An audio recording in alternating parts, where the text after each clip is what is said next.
দেবী কৌশিকী, মহাদেবীর অজনী সম্ভবা শক্তি। স্কন্দ পুরাণের দেবী মাহাত্ম্যে কৌশিকী দেবীর কাহিনী বর্ণিত রয়েছে।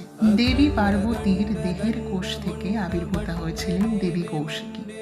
যেহেতু দেবীর কৃষ্ণ কোষ থেকে সৃষ্টা, তাই এই দেবী কালিকা নামেও পরিচিত।